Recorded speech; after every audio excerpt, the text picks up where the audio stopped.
उधर लंका की अशोक वाटिका में सीता जी को अनेक अत्याचारों का सामना करना पड़ रहा था और राम जी के लिए उनका वियोग दिन प्रतिदिन बढ़ता ही जा रहा था। चलिए देखते हैं।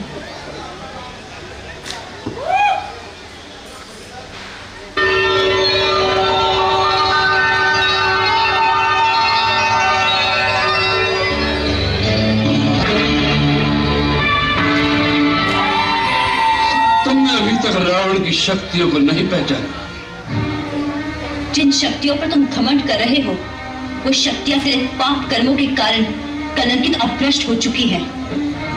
जो शीश तीनों लोकों में कभी किसी के आगे नहीं झुकता, वह शीश तुम्हारे चरणों में झुका हुआ है। धिक्कार है तुम पर। इतना घमंड अपने पतिव्रत धर्म का। हम इस घमंड को आज इसी क्षण तोड़ देंगे। उठो, चलो हमारे साथ। सावधान पापी, इस प्राचीर को पार करने का साहस न करना।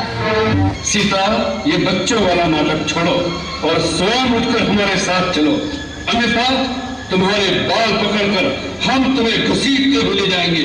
चलो। सावधान रावण, नल कुबेर के श्राप को याद करो।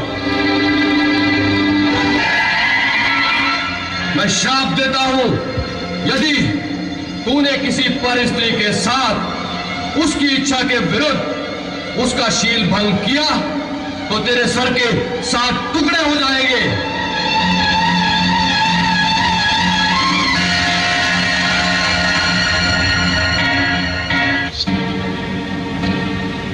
उसका अहंकार तोड़ने का प्रयत्न करो, भय दिखाकर या मीठे वचनों से, किसी भी उपाय से इसे वश में लाने की चेष्टा करो। जो आज्ञा महाराज।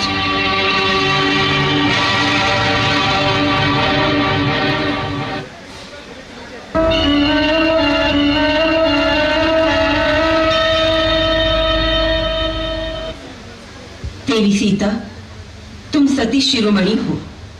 तुम्हारी पति भक्ति को देखकर मैं तुम्हारी भक्त हो गई हूँ। त्रिजटा को तुम अपनी मित्र समझो, अपनी सेविका समझो। मेरी अनुनय को स्वीकार करो, थोड़ा खा लो। मुझे कुछ नहीं खाना। अगर खाओगी नहीं तो फिर जीवित कैसे रहोगी? इस अवस्था में मुझे जीकर भी क्या करना है?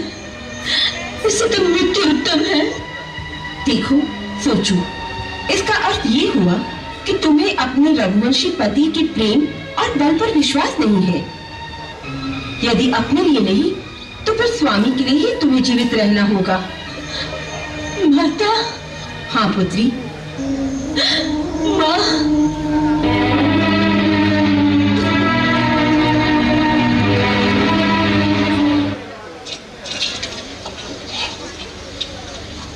नाथ, यदि आप प्रसन्नचित हो तो आपसे कुछ मांगूं? कहो। रावण की महारानी को किस वस्तु का अभाव है जो उनसे कुछ मांगने की आवश्यकता पड़ी? बोलो, क्या चाहिए तुम्हें?